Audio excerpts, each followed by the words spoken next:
Guys, good morning. Medyo may problema tayo sa mga basura natin dahil medyo mahirap magtapon ngayon. Okay, magkolekta. Mahirapan magkolekta yung mga barangay natin dahil naiipit sila sa ordinansa.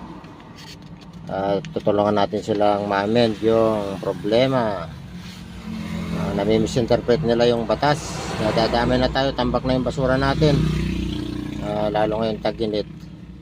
Kailan natin i-dispose habang mag-ano, tsaka fire hazard to. Pag nabutan ng tagulan to, iba na naman, mosquito, tsaka iba-ibang klase na naman ng violation na makakamit natin pag di na-dispose yung mga basura natin. Thank you. Follow up na lang.